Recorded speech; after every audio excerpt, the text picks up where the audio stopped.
Bismillahirrahmanirrahim.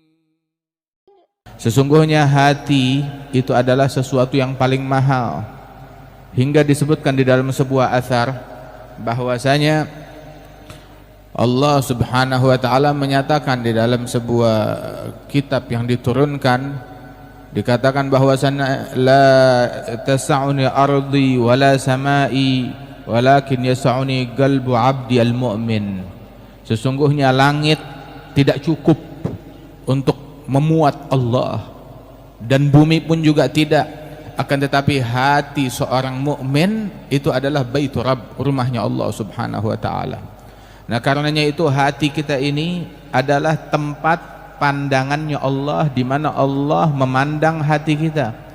Allah tidak memandang wajah kita, tidak memandang fisik kita, tidak memandang pakaian kita, tetapi yang dipandang oleh Allah Subhanahu wa taala adalah hati, sebagaimana disebutkan di dalam hadis oleh Nabi Muhammad sallallahu alaihi wasallam, innallaha la yanzur ila suwarikum wa la ila ajsamikum innama yanzur ila qulubikum. Yang ditatap adalah hati. Sebagaimana kita malu kalau wajah kita ini ada kotoran di wajah kita, kita malu ketemu orang. Bahkan beberapa orang kalau ada jerawat tumbuh dia malu, minder. Bahkan lagi kalau seandainya ada terkena tinta di wajahnya dia malu. Maka bagaimana halnya hatinya tatkala dia gunakan menghadap Allah, sebab hati itu yang dilihat oleh Allah Subhanahu wa taala. Tidakkah seseorang malu ketika Allah menatap kepada hati orang tersebut, didapati di dalam hatinya ada dengki, ada iri, ada cinta kepada hal-hal duniawi, ada riya, ada ujub, ada banyak penyakit hati. Ketahuilah penyakit hati itu lebih dahsyat daripada penyakit badan. Apa penyakit badan yang paling parah? Kanker. Kanker, orang begitu meninggal dunia udah sembuh kankernya, nggak perlu ke dokter lagi, nggak perlu ke dokter, nggak perlu nebus obat, nggak perlu kemoterapi lagi, udah sembuh, selesai sudah kalau sudah meninggal dunia. Tetapi penyakit hati justru kematian bukan akhir dari penyakit hati. Kematian adalah awal dari akibat yang diterima oleh seseorang yang hatinya sakit. Yang namanya riya, yang namanya dengki, yang namanya hasad, itu besok di hari kiamat begitu orang meninggal dunia, dia bakal hadapi itu semuanya, hasil daripada kedengkian dia, hasil daripada riya dan ujub dia, hasil daripada penyakitnya hati dia. Nah itu besok. Karenanya itu beruntung orang yang membersihkan hatinya. Namun orang yang membiarkan hatinya ternoda, dia adalah orang yang celaka. Sayyidina Ibrahim ala nabiyina wa alaihi afdhalus salawat wa azka taslim, tahu kan di dalam doanya kepada Allah taala, beliau doa minta apa? Wala tukhzini yauma yub'atsun yauma la yanfa'u malun wala banun illa man atallaha biqalbin salim. Ya Allah, jangan hinakan aku di hari kebangkitan, hari di mana harta nggak bawa manfaat, keluarga nggak bawa manfaat, tahta nggak bawa manfaat. Kesian orang yang menyangka bahwasanya tahta, anak ataupun juga harta bisa nolong dia besok di hari kiamat. Lah, nggak bisa nolong dia besok di hari kiamat. Illa, kecuali manatallah biqalbin salim, yang selamat dari kehinaan, dari kehancuran adalah orang yang datang menghadap Allah membawa hati yang selamat. Artinya kalau hatinya nggak selamat, itu yang hancur, itu yang celaka. Manakala hati nggak selamat, nggak ada gunanya. Wa inkan mulkul ardi fi qabdati yaddi. Barang siapa yang datang membawa hati yang cacat, nggak ada gunanya walaupun dia datang menghadap Allah membawa kerajaan langit dan bumi. Tapi hatinya kotor, belepotan dengan dengki dan iri, waliyadzubillahi min dzalik. Karenanya itu yang paling mahal pada diri seseorang adalah hatinya.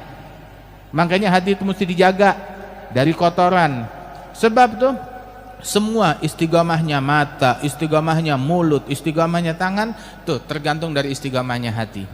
Itu Sayyidina Isa ibn Maryam, pernah dia dicaci maki orang, begitu selesai dicaci maki dia bilang jazakallah khair, terima kasih. Bilang Hawariyin bilang kepada beliau, ya Rasulullah, ma tasma' ma yaqul, kamu enggak dengar apa dicaci maki sama dia? Kamu hanya mengucapkan, membalas tentang jazakallah khair, ucapannya Sayyidina Isa. Bilang hadza anfaqa ma indah wa anfaqtu ma indi. Dia menginfakkan apa yang dia punya kebencian, itu yang keluar dari mulutnya. Sedangkan saya, yang ada dalam hati saya cinta, syukur, terima kasih, doa, kebaikan, itu yang saya berikan kepada orang-orang. Ambil satu hikmah, wa kullu ina'in billadhi fihi yamdahu. Setiap wadah akan memercikkan isinya. Barang siapa itu orang ada gelas, isinya susu, yang keluar dari dia susu. Isinya air, yang keluar dari dia air. Isinya kotoran, yang keluar dari dia juga kotoran.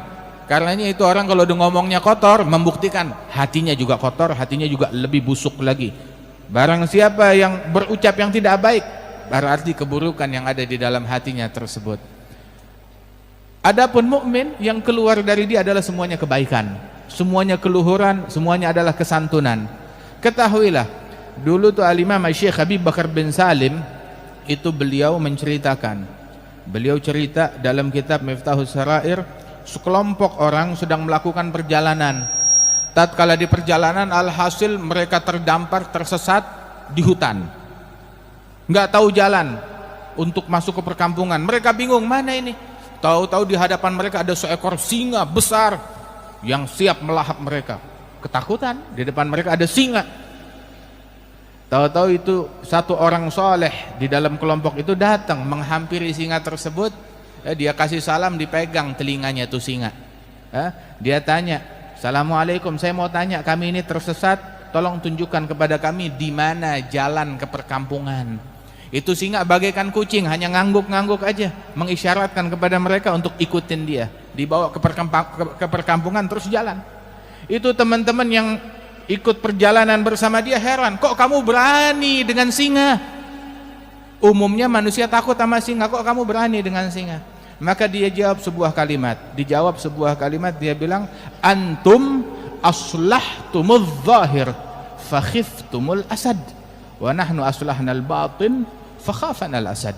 Kalian fokus membangun, memperbaiki zahir, fisik, atribut kalian. Itu dia, sibuk dengan kulit, sehingga hasilnya kalian takut kepada singa, takut kepada makhluk. Sedangkan kami fokus memperbaiki hati, sehingga kami nggak takut apapun kepada selain Allah. Dan itu sebabnya Allah Ta'ala jadikan makhluknya termasuk singa takut kepada kami.